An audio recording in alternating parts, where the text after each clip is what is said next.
Então tá, pessoal. Então ela já está sendo gravada.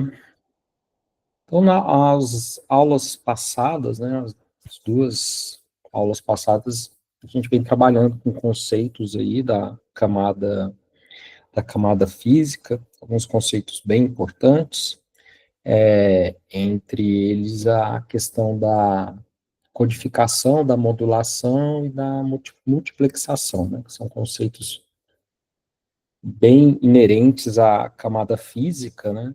Deixa eu voltar aqui atrás um pouquinho, nos slides, né? A gente falou aí sobre, né, finalizou os meios de transmissão, aí a gente viu sobre, iniciou falando sobre a modulação e a multiplexação, né? A gente fez vários, não vou alongar aqui não, que a gente foi uma aula bem detalhada, e explicando passo a passo esses conceitos da modulação e multiplexação, né? Aqui é até um tópico que a gente viu na aula passada, né, codificação Manchester, a importância dela nas transmissões, né, que é uma técnica de codificação, né? A gente vai codificar os zeros e uns, e sem a necessidade de um canal extra para o clock, né? A gente falou isso na aula passada, que é algo muito ruim, a gente a gente já está preocupado em utilizar um canal, imagina ter dois canais, um para dados e outro para o clock, né? Então, a gente embute a conceito de clock, né, a finalidade do clock dentro da representação dos zeros e uns. Bom, a gente viu também na aula passada que a gente pode, né, modular o sinal utilizando várias características da onda, né? Então, a gente estudou algumas características das ondas, né? A amplitude, a frequência e a fase, e como a gente está vendo aqui, a gente está manipulando, né, aqui, a representação de zeros e uns, né, que no caso, diferentes tipos de amplitude, né, aqui modificando a frequência, né, como a gente pode perceber, a frequência, o bit 1 tem uma frequência, o 0 tem outra frequência, e a fase, né, o 0 a gente tem essa frequência, e o 1 tem o 0 tem essa fase, e o 1 tem essa outra fase. Através dessa modulação de uma onda, a gente consegue representar uns e zeros, né? A gente viu na aula passada que a modulação e a codificação, elas estão de mãos dadas, né? Porque aqui, por exemplo, né, a gente teria muita dificuldade, né, somente olhando para a modulação, saber se aqui nós temos vários uns ou vários zeros, né? Então, porque a gente está vendo separadinho aqui, visualmente está separadinho, mas cada intervalo, né, desse um aqui seria o nosso clock, né, o nosso type, o nosso tick, né? Então aqui a gente teria um intervalo, outro intervalo, mas a gente sabe que tem intervalos porque a gente está vendo a grade pontilhada. Agora, se essa grade não tivesse pontilhada, como que a gente ia saber, né? Qual o tempo que a gente vai utilizar para determinar os 0 e 1, né? Isso a gente trabalhou na aula passada, que aí é onde a modulação e a codificação precisa andar junto, né?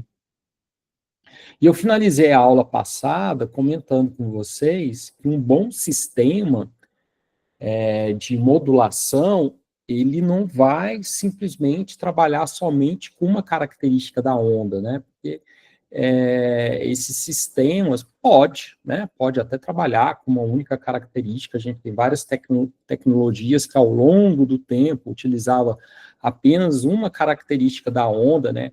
A amplitude é uma característica com sérios problemas, porque é muito fácil você alterar a amplitude da onda, né? Frequência já é mais difícil de você alterar a frequência da onda, né? Quando eu falo você alterar, é em relação a ruídos, né?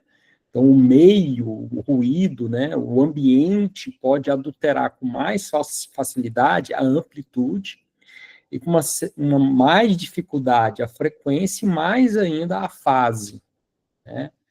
Então, porém, manipular amplitude é mais fácil do que manipular a frequência, que é mais fácil do que manipular a fase. Então, é por isso que as tecnologias, ao longo do tempo, dependendo do contexto, aonde que está sendo aplicado e tudo mais, eles vão adotar né, uma modulação ou por amplitude, ou por frequência, ou por fase, ou misturar, né, não misturar, mas utilizar duas ou mais características da onda para poder representar zeros e uns. Então, nessa figura, o que a gente pode ver, ele é unidimensional, né? A gente só tem uma dimensão, por exemplo. Se a gente pegar a amplitude, então a gente aqui tem uma amplitude para representar o zero, outra amplitude para representar o 1. Uma frequência para representar o zero e uma outra frequência para representar o 1. Uma fase para representar o zero e outra fase para representar o 1. Mas a gente poderia misturar, né, uma amplitude e uma fase para representar o zero, uma outra amplitude e outra fase para representar o 1. Isso que nos leva a esse conceito aqui, né, que é o QAM, né, que essa é uma técnica, né, então aqui vamos direto aqui nesse cara daqui, que o QAM 16, né, e tem o QAM 64, né, então, o que é essa técnica aqui, né? São técnicas que a gente está alterando, né? O QAM é a técnica de manipulação, modulação, né? Então, por amplitude e por deslocamento de fase, tá? Então, esses dois primeiros aqui, essas duas vamos lá, pegar, né? Vamos didaticamente, vamos olhar a primeira aqui, né? Aqui, o que a gente está representando? 0, 90, 180 e 270. É a fase de uma onda, né? Uma onda pode estar... a fase ela é medida em graus, né? Então, visualmente, a gente olhando assim no plano cartesiano, esses pontos aqui, né? Eles vão estar em uma determinada... Se eu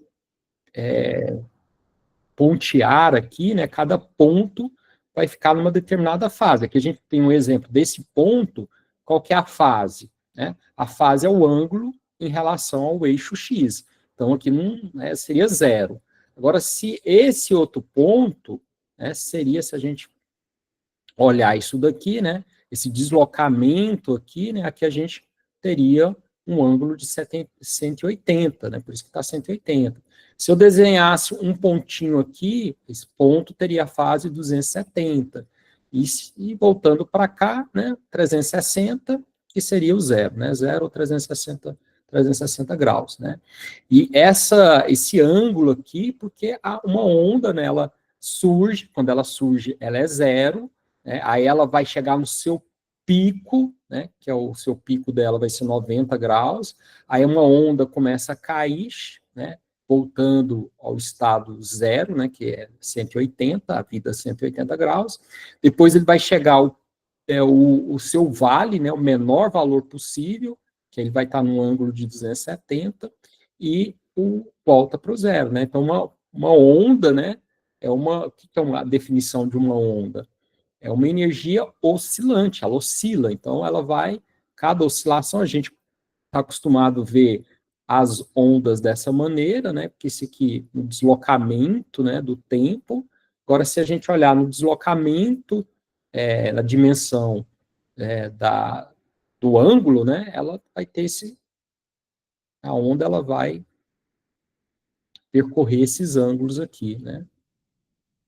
Então, nesse caso aqui, nessa primeira figura, a gente tem dois pontos, um ponto deslocamento zero, né, fase zero, o outro ponto na fase 180. Então, eu posso falar que esse ponto pode representar o zero e esse ponto pode representar o 1. Então, fase zero representa zero, fase 1 representa 1. É uma maneira, né? Então, a gente tem aqui a gente vai ter, né, dois símbolos, né, que seria esse e esse símbolo, e cada um deles vão representar no máximo um bit. Então, esse cara aqui, ou ele representa 0 e esse aqui representa 1, ou esse cara representa 0 e esse aqui representa 1. Né?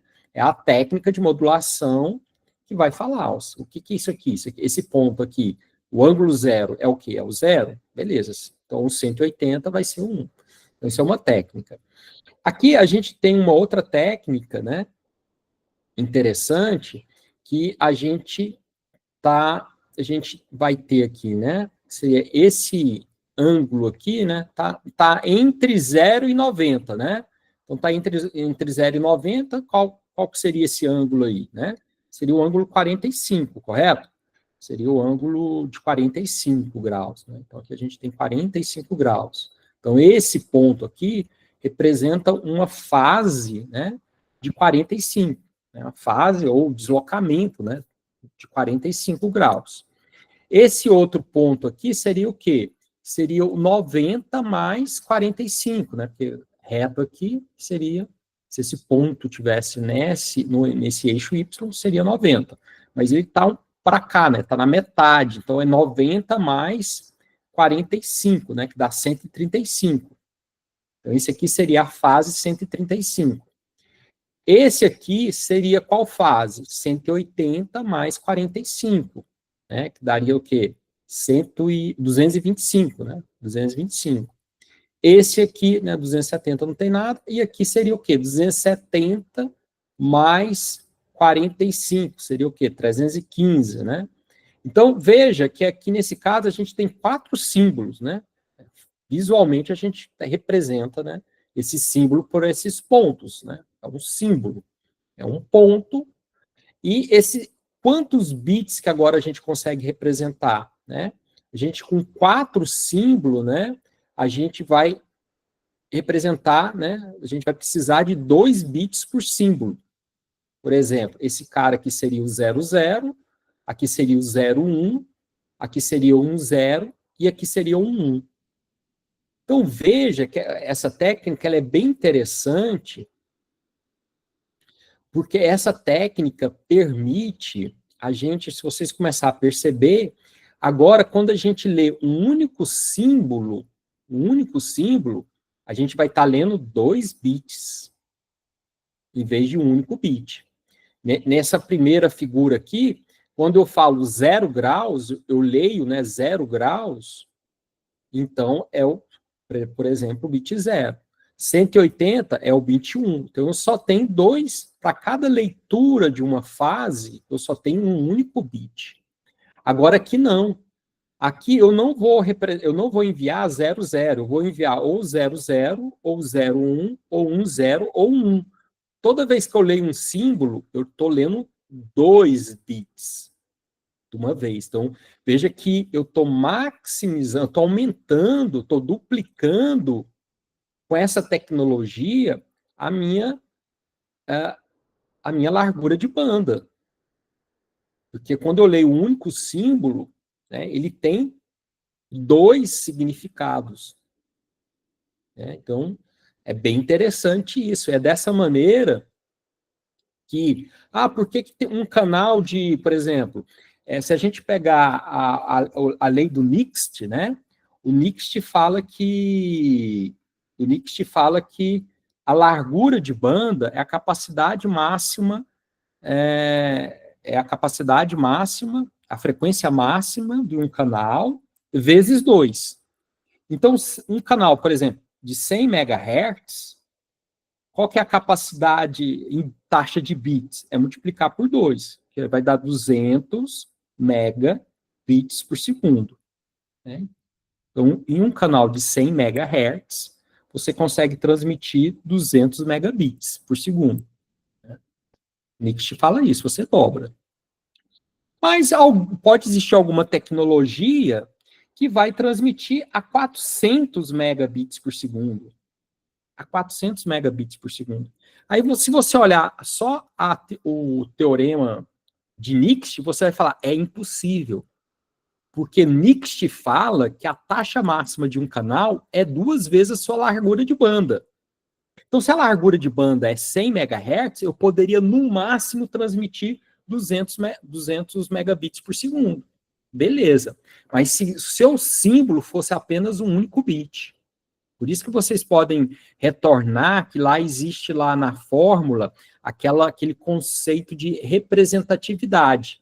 Eu falei, ó, nas transmissões binárias, a gente vai considerar ou 0 ou 1, ou seja, a gente tem apenas dois valores. Por isso que a gente duplica, né? Então, 100 MHz vezes 2, 200 megabits por segundo. Next, fórmula de Next. Mas se eu estiver utilizando uma codificação como a QPSQ, então agora a minha representatividade não é mais 2, é 4, porque o meu símbolo pode representar 4 valores distintos.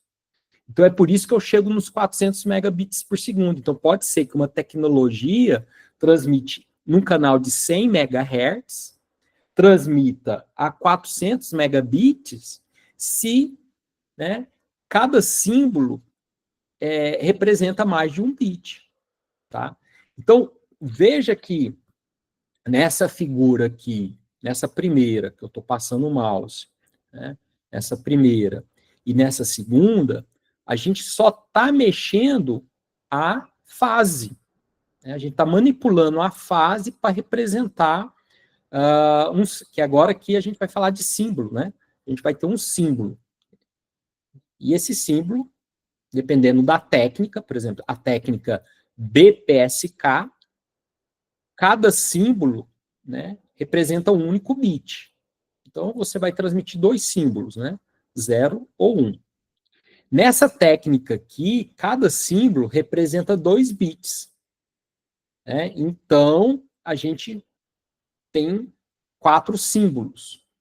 A gente pode representar, a gente tem aqui 4 símbolos, né?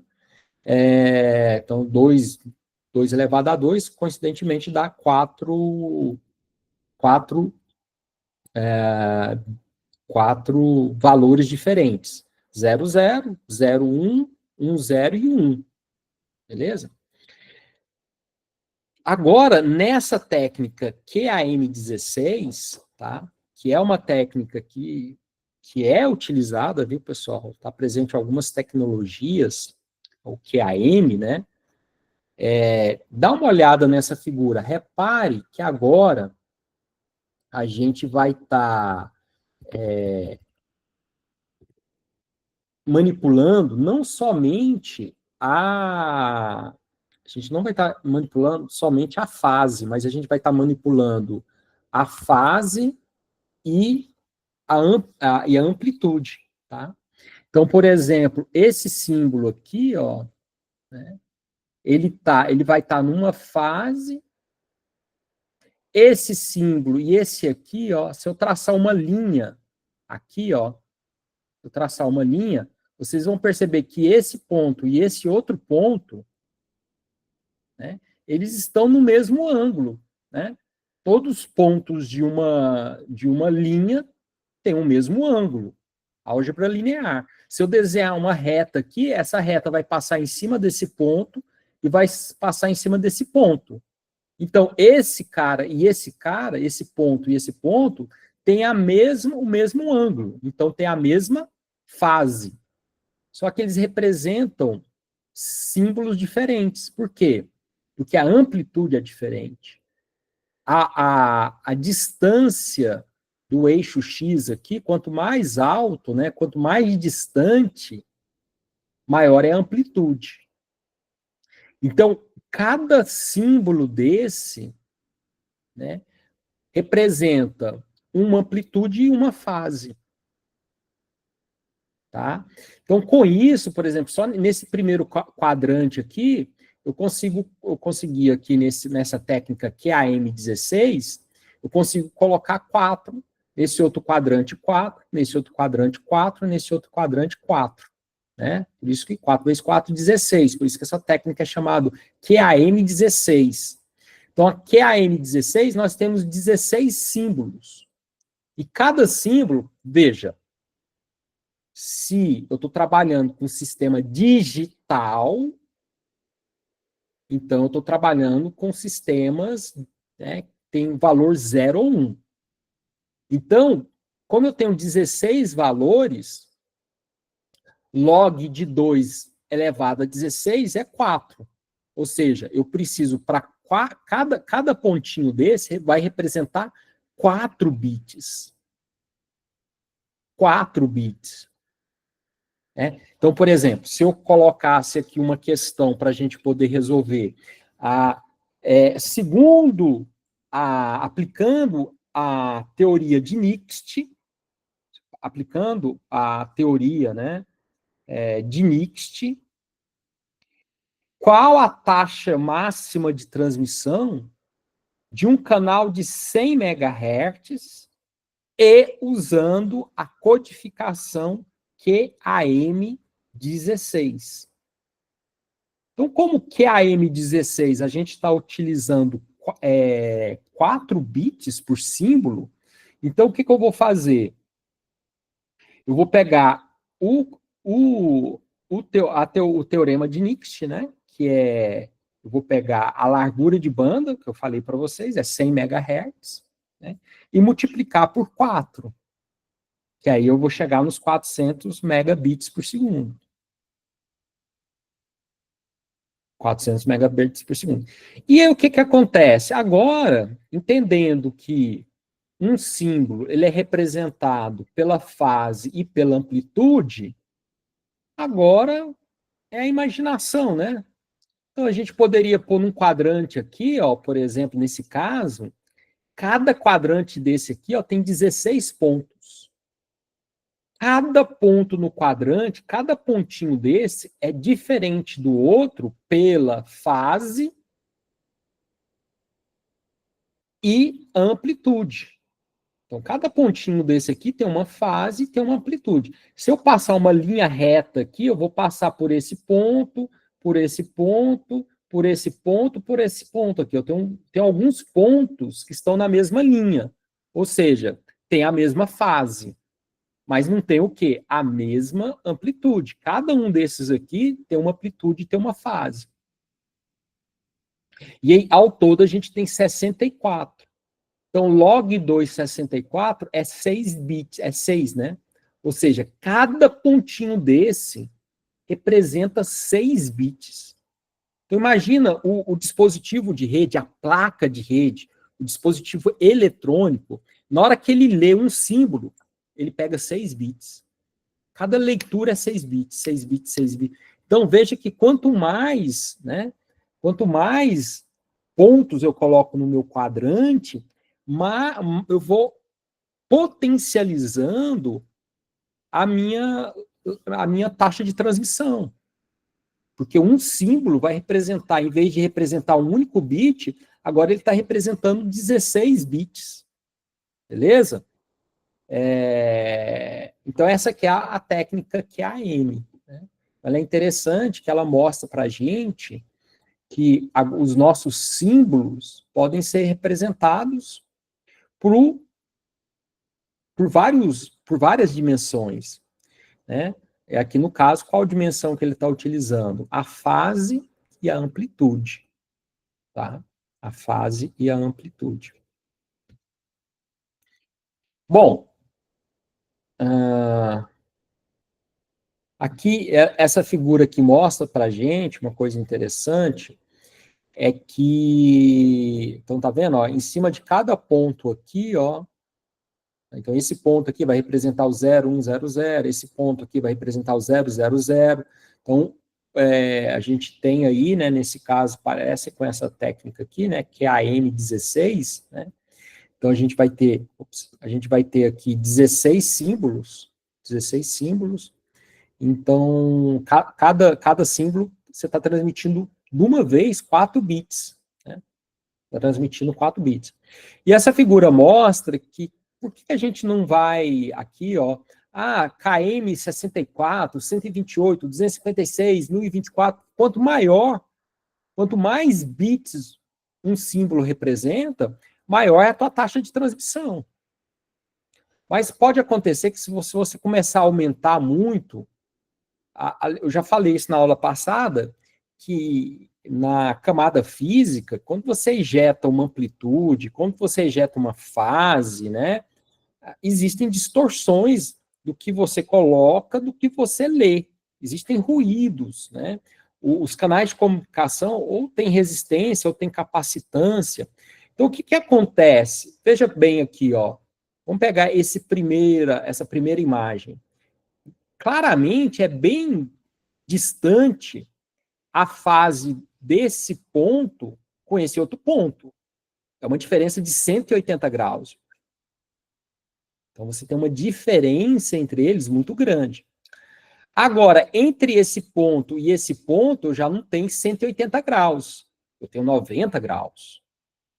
Agora, entre esse ponto e esse ponto, eu já não tenho mais 90 graus. Eu tenho 45 graus. Entre esse ponto e esse ponto, eu vou ter 22,5. Então, quanto mais pontos eu coloco, mais próximo a amplitude e a fase é um ponto com outro ponto. Então, se você começa a ampliar demais, começa que, na hora que você lê o hardware lê uma determinada informação, ele vai começar a ficar com dúvida. Opa, esse ponto era esse, ou era esse, ou era esse? Então, tem que, o pessoal, né, que trabalha com a camada física, tem que chegar em uma quantidade de km aqui, que não vai gerar problema na hora da decodificação. Né? É por isso que... Bom, aqui eu já falei para vocês, né, a divisão por frequência, né, que é a divisão por frequência. Um canal está numa determinada frequência, um canal em uma outra frequência, outro canal em outra frequência. Você coloca frequências, você consegue transmitir ao mesmo tempo, né, ondas em frequências diferentes, e uma não vai atrapalhar a outra, né? Então, é a multiplexação por frequência. Tá? Cada equipamento na rede tem uma determinada frequência, né? Qual que é as considerações que a gente pode fazer isso? É uma técnica muito interessante, porque a gente consegue fazer transmissões ao mesmo tempo. Consegue transmitir vários dispositivos, transmitir ao mesmo tempo. O problema é que a gente não tem o espectro, né, como a gente já estudou, o espectro ele é regularizado, né? Então ele tem legislação. Eu não posso utilizar toda a faixa de frequência que eu quero, né? Então eu tenho os meus canais de comunicação e eu tenho que respeitar essa quantidade de canais, né? Tipo, por exemplo, Wi-Fi 202.11b tem 20 canais. Então, em teoria, eu teria no máximo 20 computadores transmitindo ao mesmo tempo, né? Então, mas é uma técnica bem interessante. Essa UFDM, né, é uma técnica de multiplexação por frequência, mas aonde cada frequência ela é ortogonal, né? Então ela tem a frequência, ela vai ter uma separação de 90 graus de uma frequência para outra frequência, que é chamada, né, o FDM, que é a base da comunicação do 4G, o 5G também utiliza o FDM e outras técnicas, né? Até aqui fala, ó, é usado no 802.11, que é a família de tecnologias de rede sem fio, né, nas redes LANs, as redes LAN sem fio, né? 802 é LAN, redes locais, e 11 é sem fio. Então, isso aqui é aquele padrão que a gente viu lá no capítulo 1 sobre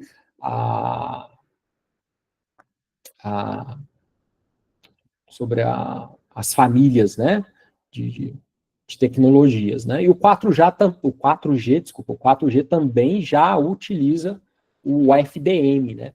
Que é uma diferença do 3G utiliza uma técnica chamada CDM, bem interessante, mas essa aqui ela gera menos interferência do que a outra. E era um problema muito grande no 4G, né? Porque cresceu muito a quantidade de usuários, né? E para um usuário não interferir em outro, a comunicação de um celular não interferir no outro, né? Aí optou por essa tecnologia aqui. Essa tecnologia aqui, né, a multiplexação por divisão de tempo, né, ela é uma técnica bem simples, né, em que cada dispositivo na rede vai ter um determinado tempo para transmitir. Esse tempo, né, que algumas vezes é o que a gente viu lá em sistemas operacionais, quando a gente estuda gerenciamento de processos, né, aquelas técnicas como round and robin, né, que é uma técnica que cada processo é dado a cada processo um intervalo de tempo, né? Esse intervalo de tempo é chamado de quantum, né? Então, não confundir quanto aqui com quanto da física, quanto, né? Quântica, né? Mas o quanto aqui é simplesmente um intervalo de tempo, né? Que é o menor intervalo de tempo que um sistema, que um processo pode, desculpa, o maior intervalo de tempo que um processo pode ficar executando. Então, a técnica round robin, né? Eu tenho vários processos, o sistema operacional pega, né, um intervalo de tempo, fala, ó, processo A, você pode utilizar a CPU. Aí depois ele pega, tira, né, quando acaba o tempo, ele pega o outro processo, e para cada processo ele vai dando um tempinho para poder utilizar a CPU, né? Então, esse tempinho é chamado de quantum, né? Então, é o que tem a relação, é um tipo de multiplexação, tá? Aquilo é uma multiplexação em sistemas operacionais, o escalonador de processo, ele pensa, pô, eu só tenho uma CPU, né, uma ou duas CPUs e centenas de processos. Então, eu tenho que gerenciar o processador. Então, eu vou deixar os processos utilizar a CPU, mas eu vou dar intervalo de tempo para ele. Cada um fica no intervalo de tempo, né? Então, essa ideia traz para redes de computador. Só que agora a gente vai, em vez de processos, vamos falar de usuário, e em vez de processador, vamos falar de rede. Então, cada usuário tem um pequeno intervalo de tempo que ele pode utilizar a rede, né? Então, até que ele chama, né, round robin, né, que é aquela técnica que a gente viu no sistema operacional, né? E o MUX é a troca, né? Então, por exemplo, aqui primeiro, né, chamou aqui é o dispositivo 2, aí ele transmite um determinado tempo, esse tempo a gente está falando aí em milissegundos, né? 2, né? Transmite, vamos imaginar que o quanto aqui seja 50 milissegundos, então 2 transmite 50 milissegundos, agora é o 1, depois é o 3, depois é o 2, depois é o 1, depois é o 3, depois é o 2, então vai intercalando entre eles. A sensação, como esse intervalo de tempo é bem pequeno, a sensação para o usuário é que todo mundo está falando ao mesmo tempo, tá? O problema dessa técnica, principalmente para a área de telecomunicação, é que esse gerenciamento do tempo é um pouco complexo, né?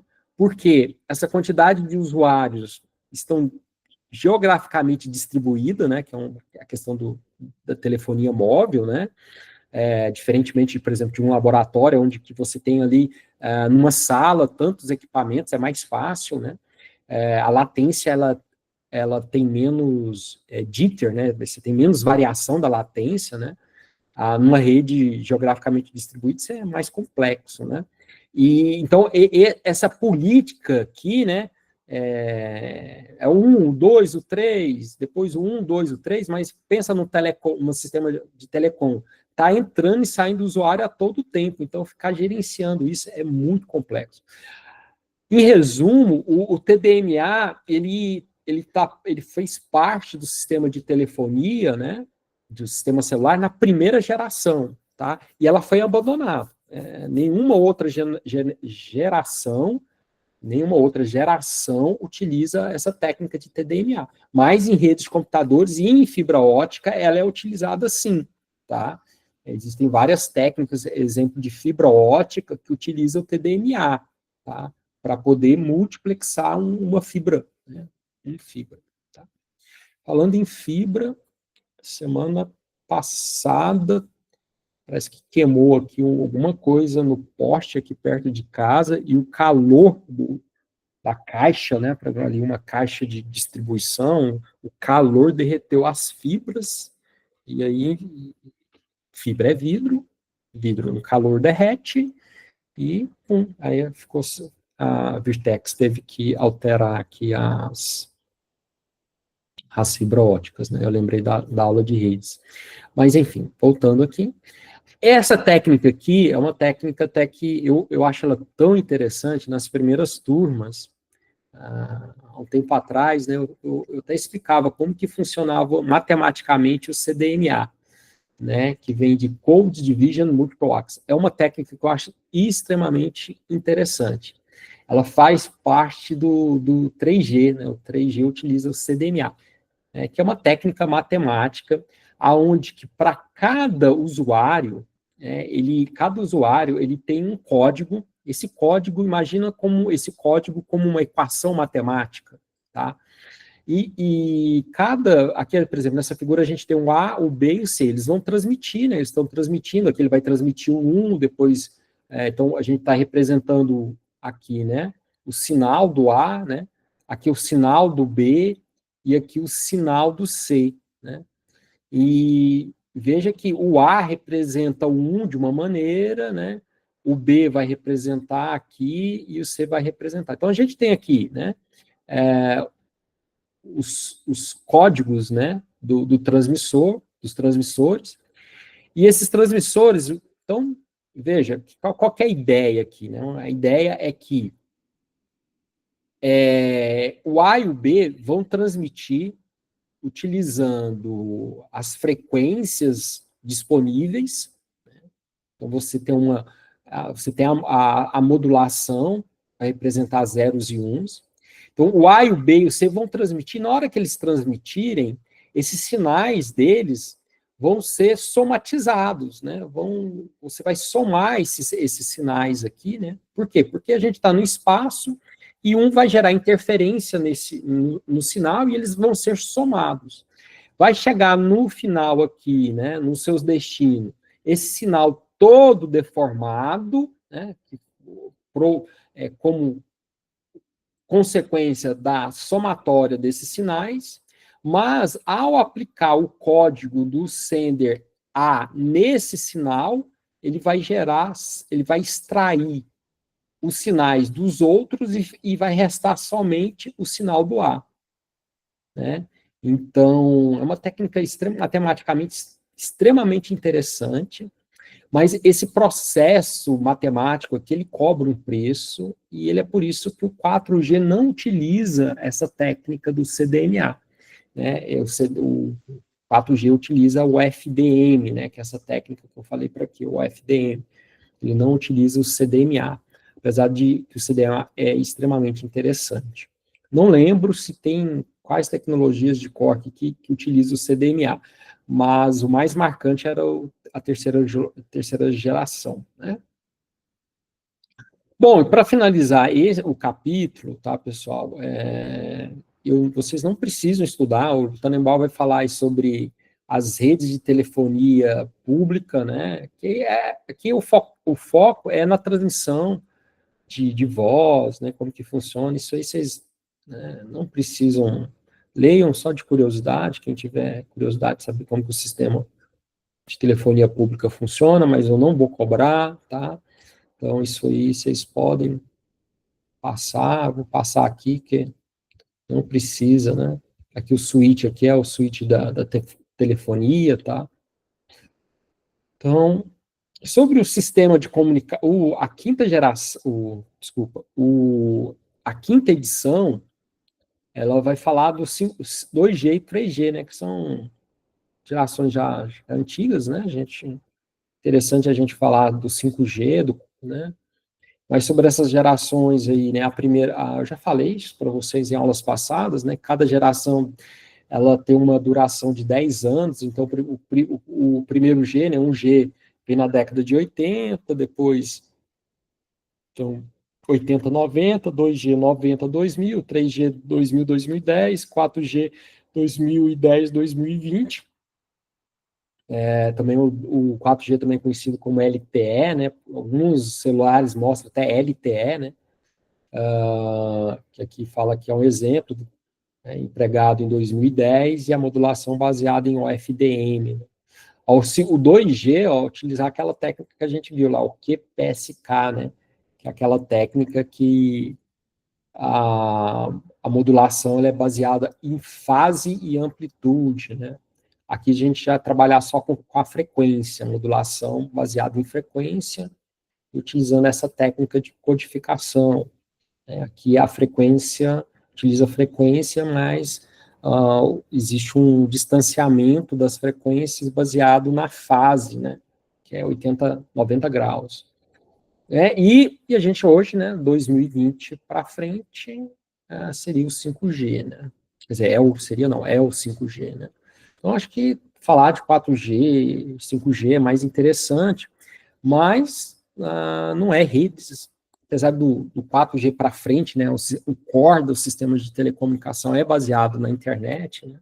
Então, eu ia falar que não é rede de computadores, mas eu me corrigi, né? Hoje é sim, hoje o sistema de telefonia e as tecnologias para redes de computadores existe uma simbiose entre eles, o 5G mais ainda, essa simbiose, né?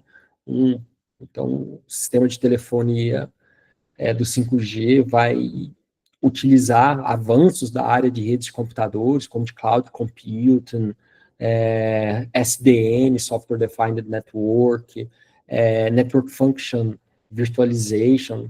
Então, tem uma série de tecnologias, né, mais voltada para áreas de rede de computadores, a princípio, mas extremamente empregada no 5G para permitir que o 5G seja factível, né, que seja empregada, que seja de fato construída, né. Bom, sobre o sistema de telefonia, aqui a gente tem a ideia, né, básica, né, porque que chama telefonia móvel celular, né, então que uma cidade ela é dividida em cédulas, né, células, aliás, né, em células, e cada célula, dentro de cada célula dessa, a gente tem uma torre de transmissão onde que os celulares, né, circunvizinhos vão estar conectados. À medida que o celular vai para uma outra área de cobertura, né, ele faz o handover, né, ele desconecta de uma torre e conecta na outra torre. Todas essas torres estão né, conectadas através de uma rede, né, aonde que vai homogeneizar toda essa comunicação aqui, né? Aqui, isso aqui é o 3G, 4G a gente tem outros componentes aqui, né, nesse sistema, mas assim, tanto a telefonia pública quanto a telefonia móvel, tá, vocês não precisam estudar, tá, não, só curiosidade, né, eu lembro dos meus pensamentos de primeira vez como aluno de graduação, né, passar essa parte de redes, principalmente essa parte de telefonia móvel, né, olhar para ela e falar, vou passar o olho aqui rápido, assim, isso é uma coisa tão longe, né, eu nunca vou trabalhar nisso, né. Moral da história, né, no doutorado, minha tese é em cima do 5G, né, então a gente nunca sabe o dia da manhã, tendo um tempinho, tenho a curiosidade de olhar, né, sobre historicamente, sobre essas gerações, né? Bom, e depois o Tannenbaum vai falar sobre TV a cabo, né? Tá fora, né? Porque TV a cabo, por que ele fala? Porque uma boa parte, né? A internet foi transmitida através dos sistemas de TV a cabo, né? Hoje já não é uma tecnologia empregada, né? Como sempre, ele faz comparação do cabo, né? Que é um sistema voltado para imagem, né? E a DSL, que é uma tecnologia de transmissão através da telefonia pública, né? Você tem uns telefones, você coloca esse modem específico para permitir a transmissão, né? O DSL, quando surgiu, foi muito interessante porque ele permitia você usar o telefone e a internet ao mesmo tempo, né? Antes do ADSL, não. Você, quando conectava na internet, a tua telefonia ficava totalmente ocupada, né? Porque ele transmitia na faixa de frequência da voz humana. Tanto que, se alguém assistir um filme antigo aí, que tem o pessoal utilizando internet via modem, né? Tem até aquele chiado para conexão, né? Você escutava, né? A DSL não, vai trabalhar numa outra faixa de frequência, e aí você consegue ter a transmissão. Como frequências são diferentes, né, a frequência utilizada para transmissão de voz humana e a frequência utilizada no sistema digital, que são frequências diferentes, você consegue, no mesmo fio, transmitir, né, a voz e, e a transmissão digital ao mesmo tempo. Bom, mais curiosidades para vocês, não vou cobrar isso em avaliação nenhuma. Beleza? E aí a gente finaliza o capítulo 2, tá? A aula não está finalizada, mas a gente vai começar a falar do capítulo 3 na aula de hoje. Mas como a gente finalizou o capítulo 2, eu comentei com vocês que quando a gente finalizasse o capítulo 1 e o capítulo 2, seria Evaluation Assessment Time, tempo de avaliação. Então, vamos marcar nossa avaliação. E aí é o seguinte, vamos marcar essa avaliação, nós, rede Zoom, né? Então, vamos marcar para semana que vem, vamos marcar para o dia 8 de outubro, tá? Que vai dar numa quarta-feira, 8/10, beleza? Conteúdo, capítulo 1 e capítulo 2. Local, UFP. Vamos fazer essa prova presencial lá na universidade. Momento que vai ser bom, que eu quero conhecê-los vocês pessoalmente. Já estou andando com muleta, não estou andando como uma pessoa, eu ia falar normal, mas aí assim, muito preconceituoso, né? Mas como normal como eu era antes, né? Acho que assim fica bem corrigido, né? Mas vamos lá, bom que eu vejo vocês lá e fazer essa prova presencial. Conteúdo, capítulo 1, capítulo 2, né? E aí vocês não precisam estudar os tópicos que eu pedi para vocês excluir. Especificamente, esses tópicos que falam sobre telefonia fixa ou telefonia móvel, né? Certo? Eu vou colocar no cigarro, né, que é quem faltou a aula, ainda hoje eu atualizo lá o cigarro, colocando as aulas, né, da semana passada, e colocando a data e o conteúdo da prova para o dia 8, beleza? Tem tempo, só mês que vem.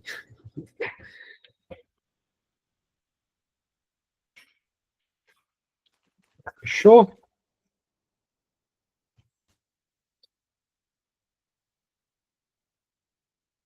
Aí eu quero conhecer a Ana Clara. Eu conheço a Ana Clara? Não sei se eu conheço. João Vitor.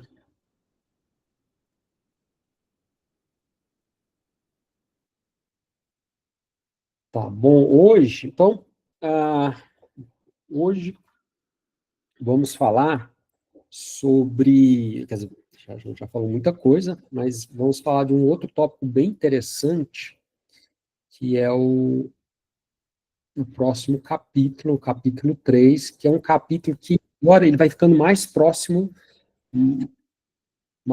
da gente, assim, mais computacional, né? Esse capítulo 1 tem muita coisa que a gente fala, os detalhes, assim, realmente, quem põe a mão na massa é o pessoal lá de física, de matemática, né? Eles que vão estudar atenuação e tal. A gente tem uma visão geral de como as coisas funcionam. Agora a gente vai entrar num capítulo que realmente uma camada que realmente tem a digital do cara da computação, tá? Então ele está muito mais próximo da gente. Fala, Rogers, pode falar. Primeiramente, boa tarde, professor. Boa tarde. Você falou aí algumas aulas atrás que antes da prova você iria resolver algumas questões do capítulo 1. Aí Sim. Eu estava querendo que o senhor resolvesse pelo menos alguns para a gente ter uma base de como é que faz. Beleza. Ótimo. Então, vamos marcar isso para a próxima aula, quarta-feira, beleza? Quarta-feira a gente corrige aí algumas questões chaves. Fala, Eurikelly. Professor, aí Oi. essas questões que o senhor vai fazer do capítulo 1 que o No Roger está capítulo falando, 1. elas são similares às questões da prova ou o senhor tem algum tipo de revisão específica que fica com as questões mais similares à prova?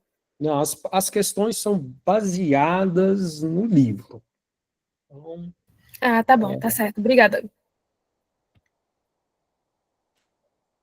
tá, vou dar um minutinho que eu vou entrar aqui agora novamente pelo tablet, porque eu vou precisar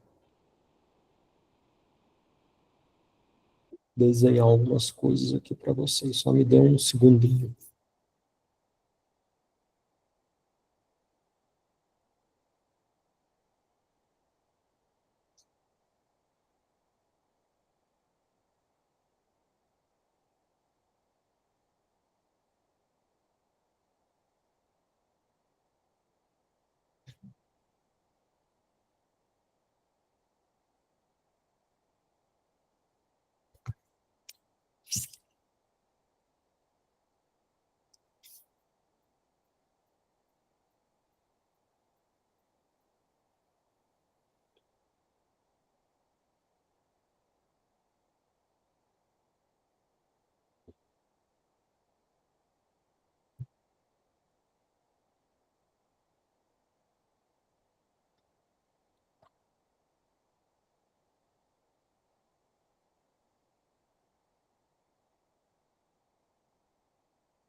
Pronto.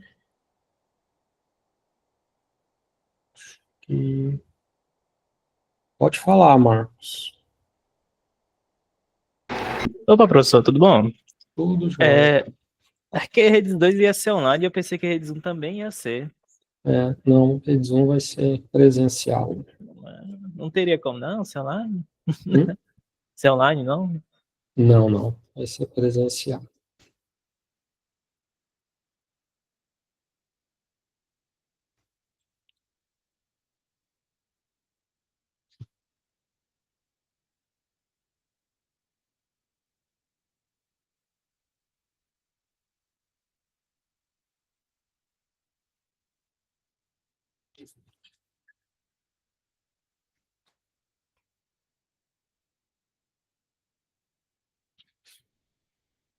Então vamos lá. Vou criar mais uma página aqui. Aula. Hoje são 29. 29/9/2025. Beleza.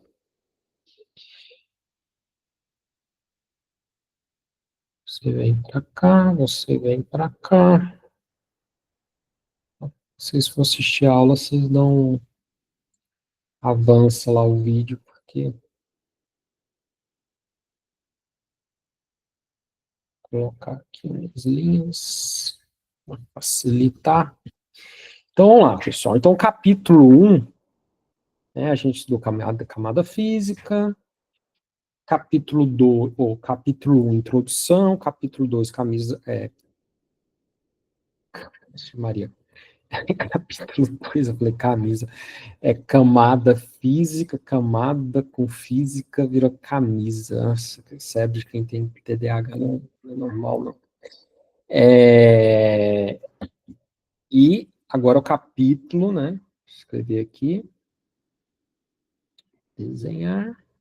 Então, a gente vai agora falar sobre capítulo 3, que é a camada de enlace. Tá? Camada de enlace, conhecida como a segunda camada do modelo OSI. Segunda camada do modelo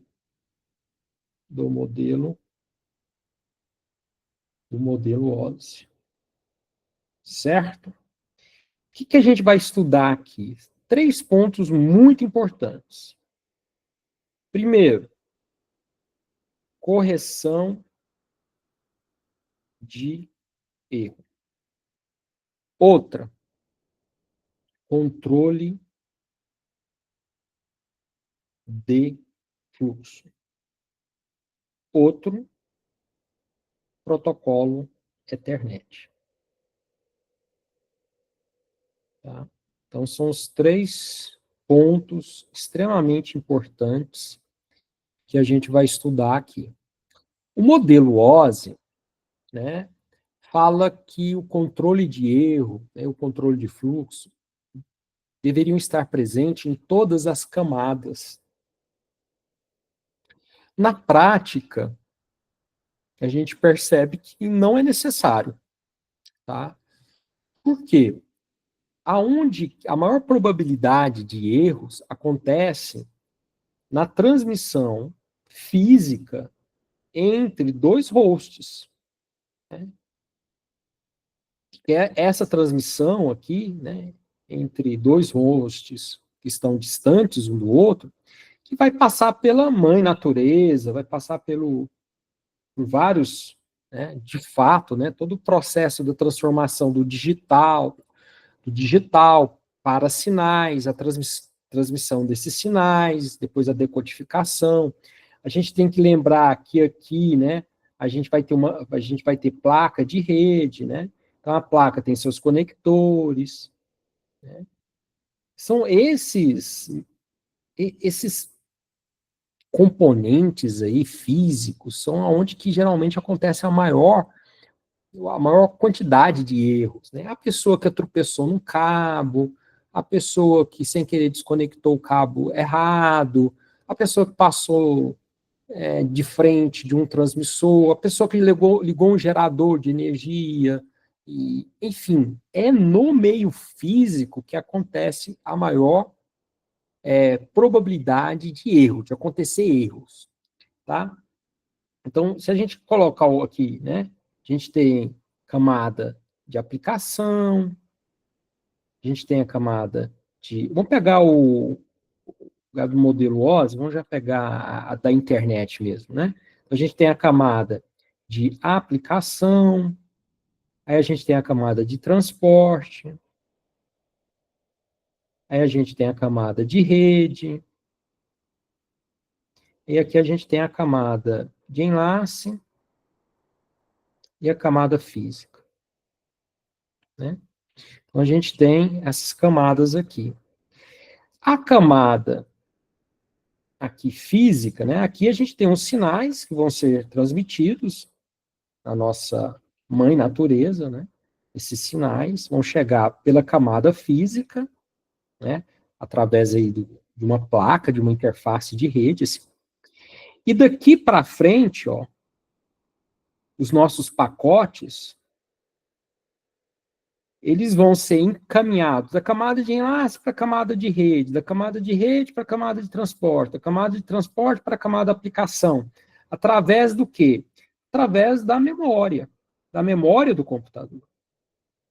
E a probabilidade de acontecer erro na memória é muito, muito, muito, muito menor do que a probabilidade de acontecer erro na camada física. Então, lembre-se que na camada física a gente está transmitindo sinais elétricos, ondas eletromagnéticas, a gente está fazendo a codificação, a modulação, para transmitir uma sequência de zeros e uns entre computadores. Agora, uma vez que a camada física recebe essa sequência de zeros e uns, esses zeros e uns têm que subir as camadas até chegar na camada de aplicação. E ele vai subir como, né? Cada camada dessa nada mais é do que são componentes de software que está no teu computador. Então, como que esses componentes dentro do nosso computador se comunicam? Através da memória. Então, a transmissão desses pacotes dentro do computador se dá através da memória do computador. E a probabilidade de dar erro é muito pequena, tá? Muito pequena. Né? Geralmente, quando a gente fala sobre esses erros, né, a unidade que a gente que a gente utiliza para avaliar os erros, né? Então, geralmente a gente fala o seguinte, então, vou colocar aqui unidade de medição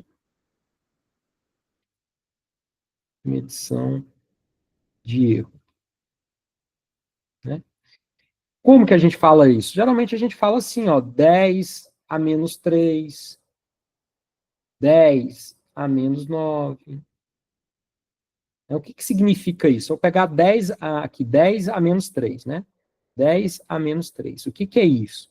É a probabilidade, né? Probabilidade, não estou falando que vai acontecer o erro, é a probabilidade de acontecer um erro em 1000, né? Que é 10 elevado a 3. É a probabilidade de acontecer, que seria aqui 0,001, né? Uma, duas, não, botou mais um zero. 0,1, né? Uma, duas, três. Não era, estava certo. Aqui mesmo. Uma, duas, três, isso. Então, a probabilidade de acontecer um erro é 0,001, né? Essa é a probabilidade de acontecer um erro. Por exemplo, talvez nas redes de computadores, dependendo, né, se a gente pegar uma rede Wi-Fi, né, a gente pode falar que uma probabilidade de 10 a menos 9, talvez, tá? Ou seja, é a probabilidade de acontecer um erro em quê? Né? Em 1 bilhão. 1 bilhão de quê? 1 bilhão de bits transmitidos. A probabilidade de acontecer um erro em um bit a cada 1 bilhão de bits transmitidos. Se a gente falar em memória, uma memória ruim aí, não, memória ruim não. Uma memória padrão, vamos chamar assim, né? Vai ser talvez 10 a menos 15. Então, isso aqui vai ser um número bem pequeno, né? Nem sei falar, porque vai ser 15 zeros, né? 1, 2, 3, 4, 5, 6, 7, 9, 10, 11, 12, 13, 14, 15, né? 1, 2, 3, 4, 5, né? Então, aqui a gente estaria falando 1000, milhão, bilhão, então, K, né? Mega, giga, tera, pera, né? Então, vai ser a probabilidade de 1 bit a cada 1 tera transmitido. Tá? Então, quando a gente compara a memória com a Wi-Fi, essa probabilidade de acontecer erro aqui, quando a gente encaminha um pacote no mesmo computador, né, no mesmo host, um pacote da camada de enlace para a camada de rede, e assim por diante, até chegar lá em cima, a probabilidade de acontecer é muito pequena, então não justifica a gente empregar alguma técnica de controle de erro. A probabilidade do erro, a maior de acontecer, é na camada física. Quem está acima da camada física? A camada de enlace. Então, quem no modelo OSI, que tem assim, a função primordial de controlar, fazer a correção de erro, é a camada de enlace. E é por isso que na camada de enlace a gente vai se deparar com a correção de erro. Tá? E quando a gente fala, então, aqui a gente, importante, né? A gente falou por que é importante a camada de enlace fazer o controle de erro, né? Quais são as unidades de medida que a gente utiliza, geralmente, para lidar com o erro, e quais são os erros? E quais são os erros, né? Que tipos de erros, né? Quais são ou que tipos, né, também poderia ser utilizado, né? Então, a gente tem a questão dos erros, né, por exemplo, da adição, que é o problema do erro da adição. Eu transmito 0 e chega do outro lado 0 e 1. Né? Ou eu transmito 1, chega do outro lado 1 e 1, quer dizer, apareceu um bit a mais. Eu transmiti 1, chegou 2. Isso é um problema, né, que poderia acontecer na rede. Pode acontecer o problema de remoção, né, que eu transmito 0 e 0, chega do outro lado só 0. Eu transmito 1 e 1, chega do outro lado só 1. Pode ser um problema de desordem,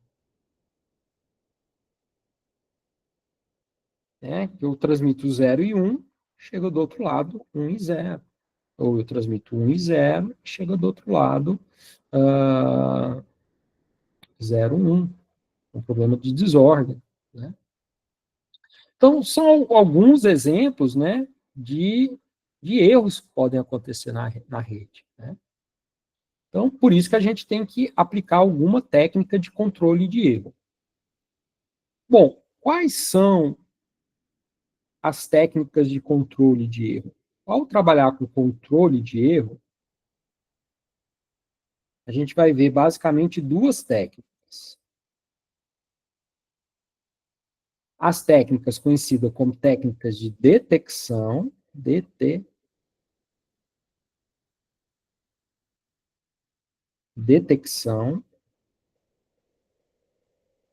e as técnicas de correção.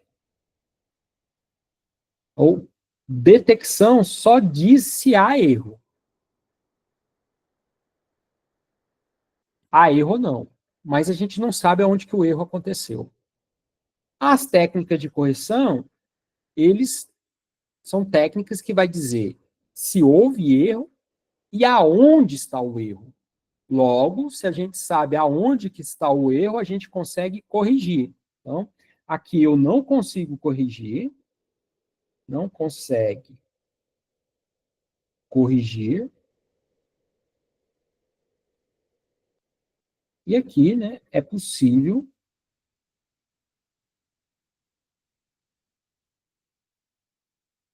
corrigir.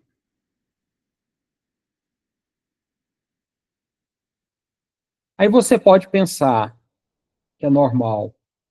Veja, se a técnica de correção eu consigo corrigir, por que eu vou estudar a detecção? Se eu só não me preocupo com a correção, por que eu tenho que aprender detecção?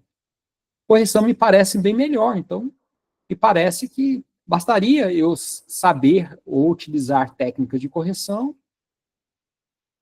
E aí a gente depara com uma situação muito interessante em redes de computadores. Muito interessante. Porque as técnicas, né? Vou colocar aqui. As técnicas de detecção são mais simples. São mais simples. Que, logo, rápidas.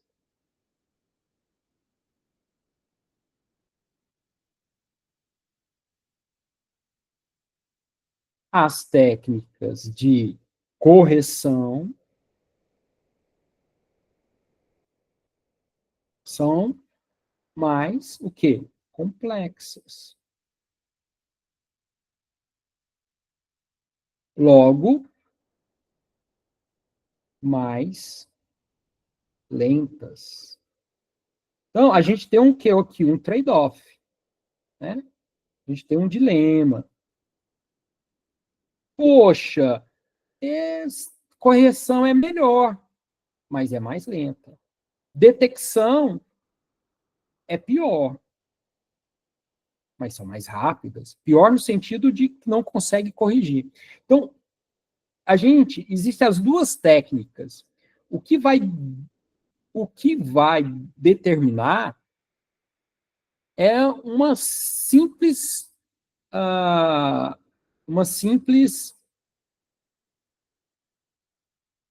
equação matemática.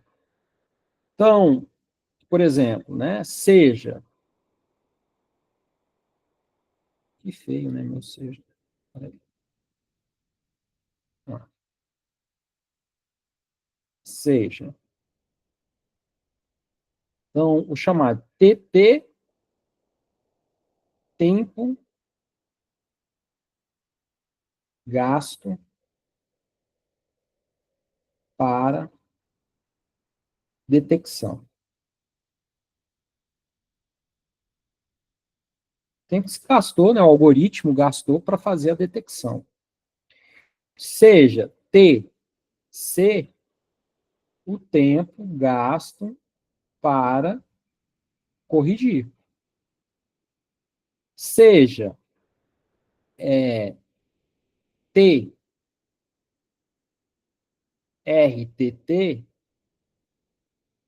o tempo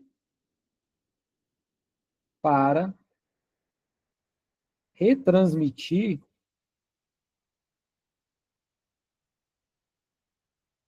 uma mensagem.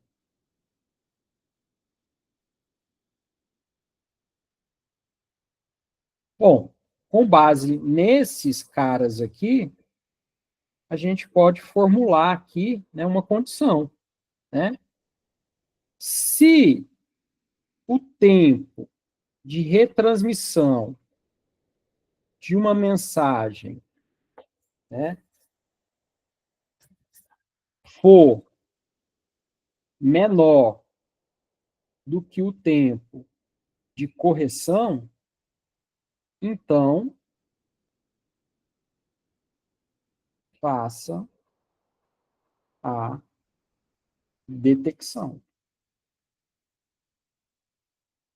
Se não, faça a correção. Por exemplo, né, vou colocar um exemplo aqui para ficar bem claro, né? Numa rede local, numa LAN, né, você tem os computadores, né? Esses computadores, essa LAN, ela é muito rápida, né? Porque é uma rede local, você está numa LAN, né? Então, vamos pegar, por exemplo, um tempo de 5 milissegundos, o tempo de RTT. 5 milissegundos. Vamos pegar o tempo de correção de 20 milissegundos. Então, você vai transmitir uma mensagem, né? Aqui tem uma mensagem, um pacote, né? Esse pacote, ele vai, chega aqui, tem algum erro. Você detecta, poxa, tá com erro, bicho. O que é mais rápido? O que é mais rápido? Fazer a correção, que vai gastar 20 milissegundos, ou mandar uma mensagem pedindo para retransmitir, né, e a retransmissão. Então, aqui a gente está falando o quê? A gente está falando que a gente gastou 5 milissegundos, né, para enviar a mensagem. Depois você gastou mais 5 milissegundos para pedir novamente. E aí você gastou mais 5 milissegundos para reenviar. Então, se a gente somar isso tudo aqui, deu 15 milissegundos, que é menor do que o tempo de correção, que é 20 milissegundos.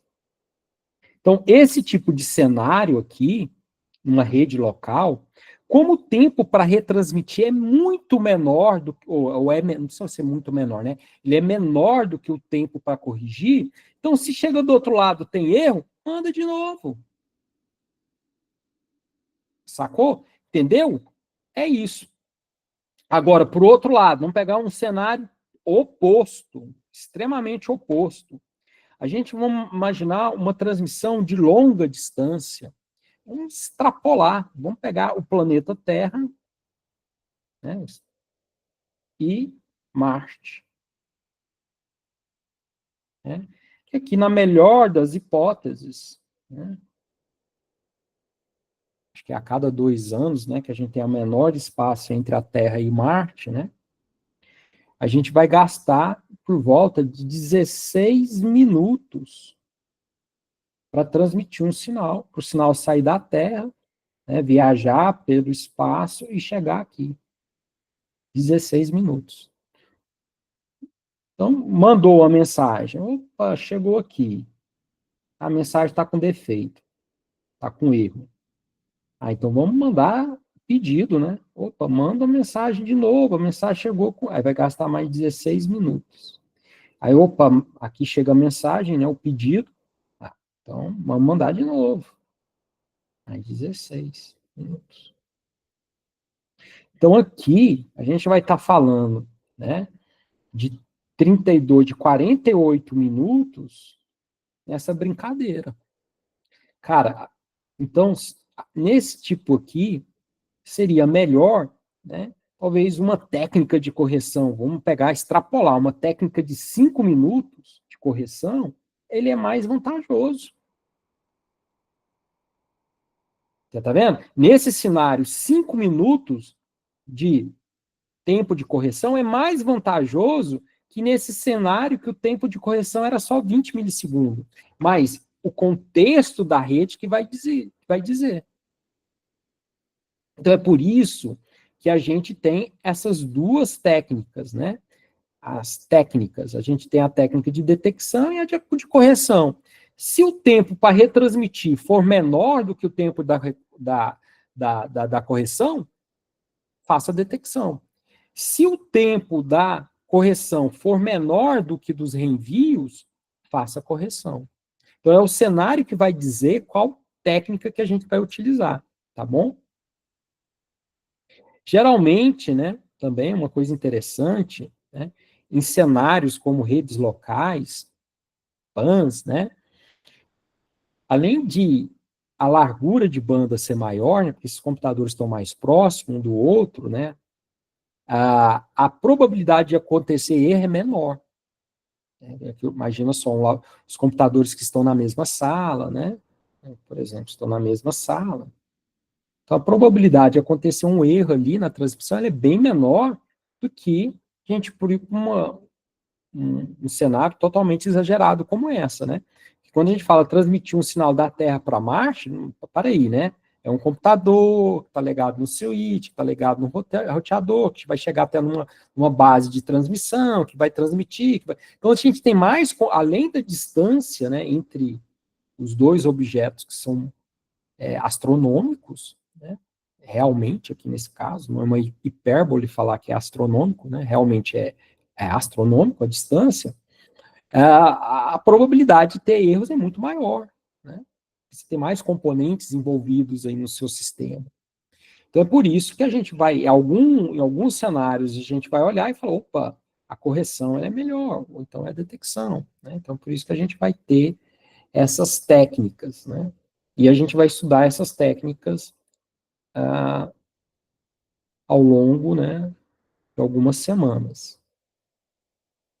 A primeira técnica, então a gente vai dividir o nosso estudo, né, com as técnicas de detecção, as técnicas de detecção e de correção. Vamos começar hoje com a primeira técnica mais simples de todas, que é a técnica de paridade, que é uma técnica de detecção de erro, né? Então vamos falar aqui. A técnica. Ou eu vou conseguir falar, escrever técnica. Técnica de detecção. Então, a primeira que a gente vai estudar é a paridade.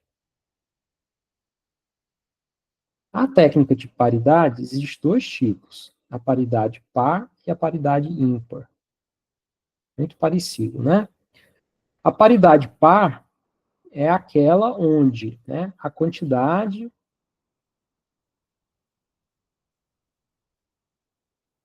isso aqui era para ser quantidade, a quantidade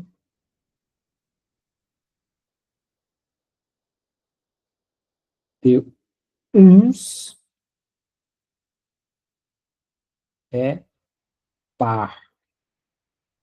E aqui, né, a quantidade de uns é ímpar. Mas o que é essa quantidade, né? É a quantidade de uns na palavra.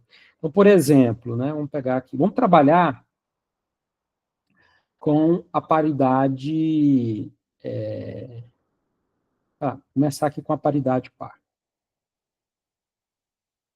Paridade par. Vamos pegar um exemplo aqui, né? A palavra 0, 0, 1, 1. Então, o que é a paridade? A paridade é um bit que a gente vai adicionar. Então, nessa palavra, quantos uns a gente tem? A gente tem esse 1 e esse 1. Então, a gente tem dois uns, né? 2 é par. Então, eu vou adicionar 0.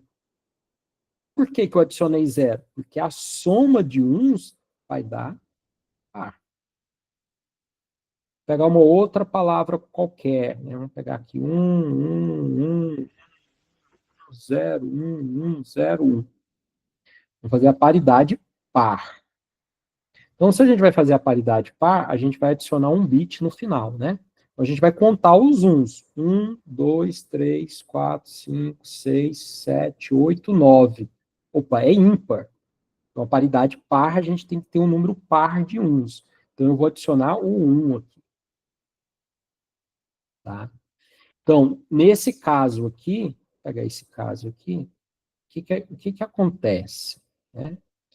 A gente tem a mensagem, né? 1, 1,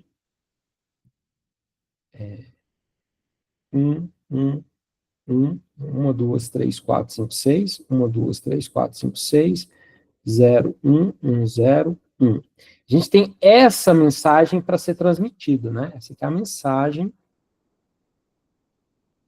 para ser transmitida. Só que essa mensagem, ela não vai desse jeito, né? A camada, né? A camada de enlace ou a camada física, geralmente a camada de enlace, vai pegar essa mensagem e vai transformar ela numa nova mensagem, com a adição do bit de paridade. Né, que no nosso caso seria 1, 2, 3, 4, 5, 6, 0, 1, 0, 1. E aí, qual bit que a gente vai adicionar? Então, a gente conta os números uns, né? 1, 2, 3, 4, 5, 6, 7, 8, 9. Então, tem que ter um número par de uns, então vai adicionar um 1. Então, isso aqui é a nova mensagem. Após a paridade, se criou uma nova mensagem. E, de fato, essa mensagem é o que vai ser transmitida numa rede. Você tem uma rede de computadores, né? Uma net, eu vou colocar assim, né? E essa mensagem vai ser transmitida na nossa net. Ela vai passar por um roteador, outro roteador, outro roteador, outro roteador, outro roteador, vai, até chegar na extremidade, né? No seu destino, né? Até chegar no seu destino. Na hora que ela chega no seu destino, o destino, então, e a origem tem que trabalhar com a mesma técnica de paridade. Então, as duas estão trabalhando com o quê? Com a paridade par. Então, eles estão trabalhando com a paridade par. Então, se uma trabalha com a par, se a origem trabalha com a par, a destino tem que trabalhar com a par. E vice-versa, né? Então, aqui a gente tem, ela vai receber essa palavra, 1, 2, 3, 4, 5, 6, 0, 1, 0, 1, 1. Então, o que o destino faz? O destino, ele sabe, né? Geralmente, o bit de paridade, a gente coloca, ou ele vai ser o primeiro, ou ele vai ser o último. Ou ele vai estar no head, ou ele vai estar no tail, né? A gente, geralmente, vamos padronizar aqui que é o último, né? Então, ele é o último. Então, o que o destino vai fazer? Ele vai só considerar esses N-1 bits, né? Então, ele vai fazer a técnica novamente, vai pegar e contar. O destino vai fazer 1, 2, 3, 4, 5, 6, 7, 8, 9, 1. Então, vai ser esse aqui, né? Foi o bit que foi criado, produzido na origem, está presente na mensagem quando ela foi enviada, e esse aqui foi produzido no destino. Então, se o bit de paridade da origem,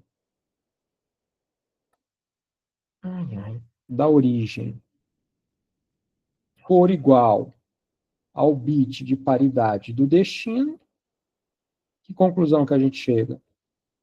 Não houve erro. Se não, houve erro. Simples assim, tá? Então, recapitulando, a gente tem uma mensagem, adiciona-se a essa mensagem o bit de paridade, transmite essa mensagem na rede, essa mensagem vai chegar no seu destino, o destino vai calcular o novo bit de paridade, e ele vai comparar o bit de paridade que estava presente na mensagem que ele recebeu com o bit de paridade que ele calculou. Se for igual, não houve erro. Se for diferente, houve erro. Né? Vamos pegar um outro exemplo aqui, bem mais simples, né? Um bit menor, né? 0101. Então, calcula o bit de paridade. Ah, peraí, estou trabalhando com o quê? Paridade par? É, paridade par. Então, paridade par, a quantidade de uns tem que ser par. Então, aqui vai ser 1. Então, beleza. Isso aqui eu vou transmitir. Vou transmitir na rede. Por algum motivo, chegou no destino a seguinte bit: 1, 1, 0 e 1. Então, o destino vai fazer o quê? Ele vai calcular o novo bit de paridade. Ele vai calcular o novo bit de paridade. Paridade par. Então, aqui tem 1, 2, é par, então vou adicionar 0. Compara o bit de paridade que chegou na mensagem e o bit de paridade que foi calculado. É diferente? É, então houve erro. Beleza? Essa é a ideia da detecção por paridade. Paridade ímpar, né? A paridade ímpar é só mudar o jeito de pensar, né? O ímpar. Que a gente vai fazer no ímpar. Vamos pegar aqui uma palavra qualquer. 0, 1, 0, 1, 0, 1. A gente vai calcular o bit de paridade. Então, a gente vai contar, sempre conta a quantidade de uns. 1, 2, 3. 3 é ímpar? É. Então, eu vou colocar 0, porque eu quero manter o número ímpar de uns. Pegar um outro. 1, 1, 1, 1, 0, 1. Vamos calcular. Conta a quantidade de uns. 1, 2, 3, 4, 5. É ímpar? É. Então, vou colocar 0. Para finalizar, vamos pegar esse aqui. 1, 0, 1, 0. Vamos calcular o bit de paridade.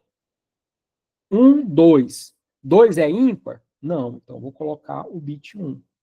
Porque no final, a quantidade de uns tem que ser ímpar. Certo? Bom, qual dos dois que é mais utilizado? Para responder isso, para responder essa pergunta, qual é mais utilizado? A paridade par ou a paridade ímpar? Né? A paridade par é a mais utilizada, tá? Então, a paridade par é a mais utilizada. Por quê? Ah, ela é melhor, ela é pior, ela funciona... Não. Simplesmente porque ela pode ser implementada... a resposta é porque pode ser implementada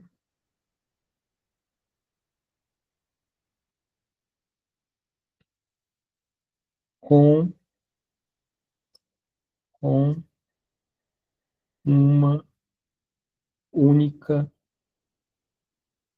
Oxe, hoje eu estou comendo as letras tudo. Única porta lógica. Uma única porta lógica. Qual? O ou exclusivo. Tá? Então, se a gente olhar a tabela verdade do ou exclusivo, né? O ou exclusivo, também representado através do símbolo do X-Men, a gente tem, né? 0, 1, 0, 0, 0, 1, 1, 0 e 1, 1. Então, 0, 0 vai ser 0. 0 e 1 vai ser 1. 1 e 0 vai ser 1. 1 e 1 vai ser 0. Eu estou falando E, mas seria 0, shor 0, 0. 0, shor 1, 1. 1, shor 0, 1. 1, shor 1, 0. Então, se a gente olhar aqui nessa tabela, né, isso daqui, o que é isso daqui? É justamente o que a gente fez como paridade par. Quantidade de uns tem que ser par. Né? Então, aqui tinha um único bit, a gente adicionou 1.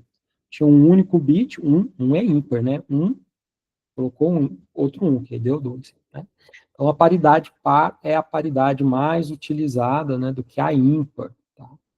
Então, maioria dos nossos exercícios e testes, a gente vai utilizar a paridade par, tá?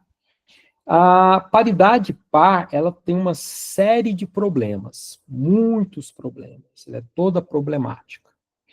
Então, na prática, a técnica de paridade em redes de computadores não é utilizada. Se é utilizada, é em alguma coisa muito irrelevante, tá? A maioria dos protocolos que a gente vai estudar, a gente não vai deparar com paridade, porque ela tem sérios problemas, tá? Eu vou mostrar aqui o problema com a paridade. Ah, se ela tem problema, por que a gente está estudando ela?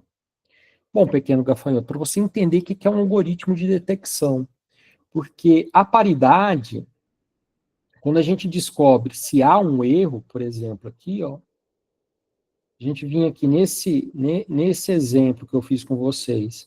Houve o erro, mas aonde? Não sei. Eu sei que houve o erro, mas eu não sei aonde que está o erro. Então, a técnica de paridade, ela é interessante didaticamente para você entender o que é uma técnica de detecção.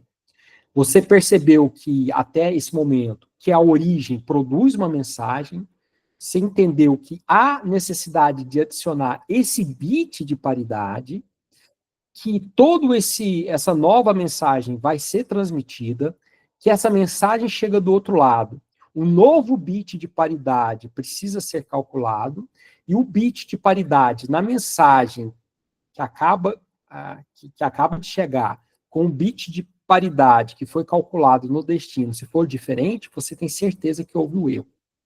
Então, é por isso que a gente estudou a paridade. Né? Mas ele tem um probleminha. Qual que é o problema? É uma técnica que ela é muito falível, né? Ela é facilmente... Ela gera mais insegurança do que segurança, né? Então, ela não é uma técnica confiável. Ela tem vários pontos de falha.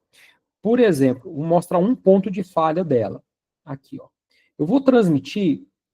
imagine que eu vou transmitir 1, 1, 0.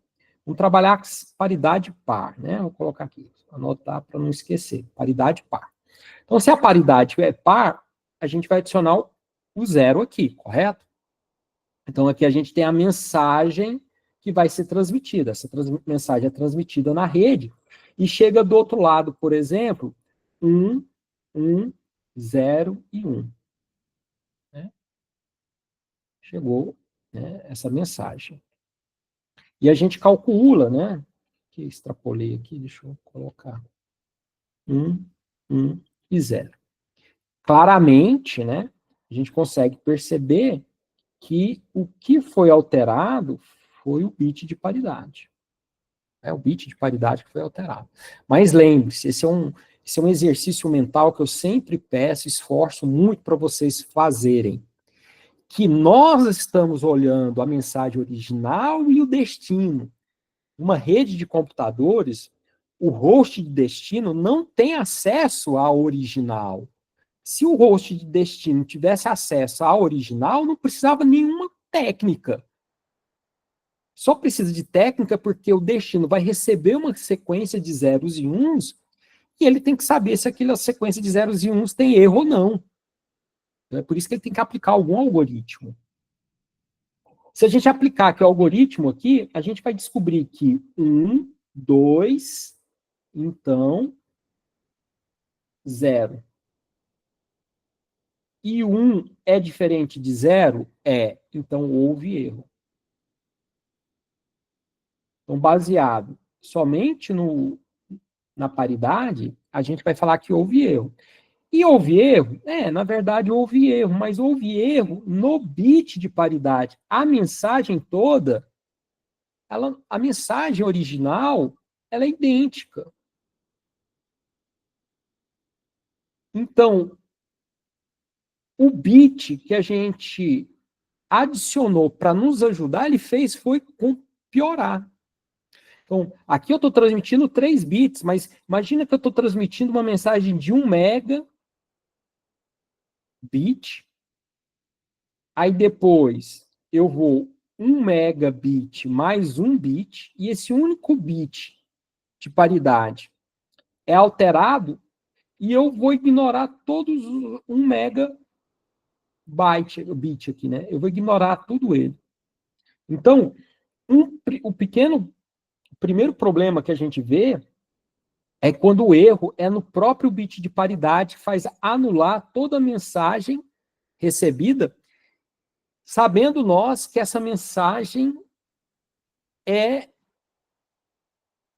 não foi corrompida, ela está igual à original, tá bom? Esse é o primeiro problema com a paridade. Seja paridade par ou seja paridade ímpar. O problema vai acontecer. O outro problema é quando os erros acontecem aos pares. Aí, quando o erro acontece 2, 4 aos pares, 6, 8, 10, 12 aos pares. A técnica vai falhar. Por exemplo, se eu pegar aqui 0, 0, 1, 1, 0, 1. Né? Então, paridade par. Então, a paridade par, eu vou contar os números 1, 2, 3, e vou adicionar o bit 1 aqui. Então, eu vou transmitir toda essa mensagem. Né? Então, preparei a mensagem para ser transmitida, e essa mensagem vai ser transmitida na rede. E vai chegar lá no destino como 1, 1, 1, 1, 0, 1, 1. Então, claramente, a gente consegue perceber que esses 2 bits foram alterados. Mas vamos ver o que a técnica de paridade vai me dizer. Então, a técnica de paridade esse último bit aqui é o bit de paridade. Eu vou calcular o bit de paridade novamente. 1, 2, 3, 4, 5. 5 é ímpar, então para ser par, falta 1. 1 é igual a 1? É. Então, não houve erro. Então, pela técnica de paridade, não houve erro. Porém, claramente, a gente sabe que não houve realmente um erro. Houve 2 erros. Logo, ele não deveria aceitar essa mensagem aqui, porque ela não é igual ao original. Né?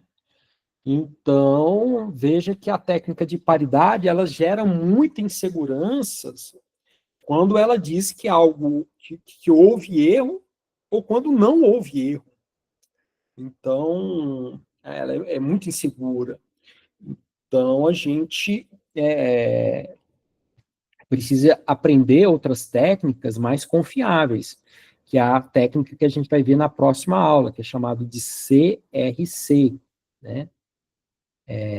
Checagem redundante cíclica, né? A gente vai ver isso na próxima aula, tá bom? E só para falar para vocês, e essas técnicas aqui, né? Paridade, o CRC, são as técnicas que a gente vai aprender como técnica de detecção, e técnicas de correção, a gente vai ver a paridade dimensional, multidimensional,